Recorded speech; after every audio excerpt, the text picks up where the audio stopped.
Israel war ఒక పక్కన నడుస్తున్నటువంటి వేళ ఇందులో ఒక అమ్మాయి బ్రిగెట్టి గేబ్రియల్, ఈవిడ లెబనాన్ జాతీయురాలు, ప్రస్తుతం అమెరికా పౌరసత్వం.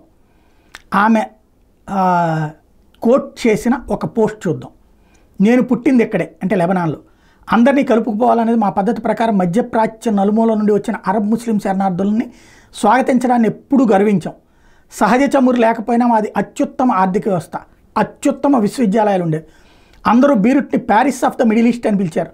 లెబనాన్ పర్వతాలు ఒక పర్యాటక కేంద్రంగా ఉండేవి. నా చిన్ననాటి బాల్యం హుషారుగా ఉండేది. మా నాన్న పట్టణంలో సంపన్న వ్యాపారవేత్త, మా అమ్మ నాతో పాటు ఇంట్లో ఉండేది. నేను ఒక్కగానొక్క సంతానం. నెమ్మదిగా అరబ్ ముస్లింలు లెబనాన్లో మెజార్టీగా మారడం ప్రారంభించారు. మాకు హక్కులు కరువైనవి. అంతే, అతి తక్కువ కాలంలోనే అరబ్బులు ఆపి చంపుతారేమో అనే భయం లేకుండా మా చిన్న క్రైస్తవ పట్టణాన్ని విడిచిపెట్టలేని పరిస్థితి వచ్చింది. లెబనాన్లో ప్రభుత్వం జారీ చేసిన ఐడి కార్డులో మన మతం ఉంటుంది. యుద్ధం తీవ్రతరం కావడంతో రాడికల్ ఇస్లాంవాదులు దక్షిణం వైపు రావడంతో మా ఇంటికి ఒక రాకెట్ దెబ్బ తగిలి నా జీవితం శాశ్వతంగా మారిపోయింది. మేము తర్వాత దాదాపు దశాబ్ద కాలం బాంబు షెల్టర్లో గడిపాం. చేతిలో పెన్నీళ్ళు ఖర్చు చేస్తూ బతకడానికి ఆకులు వేర్లు తిన్నాం.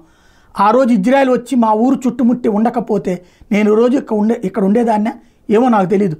లెబనాన్ ఇప్పుడు 100% హిజ్బుల్లాచే నియంత్రించబడి మరియు నిర్వహించబడే దేశం. నేను పుట్టిన దేశాన్ని నేను కోల్పోయాను.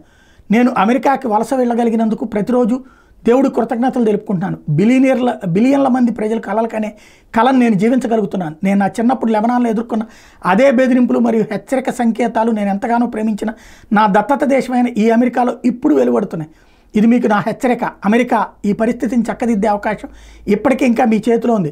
మన స్వతంత్రాన్ని కాపాడి తర్వాత తరాన్ని సంరక్షించడానికి సమయం ఇంకా మించిపోలేదు.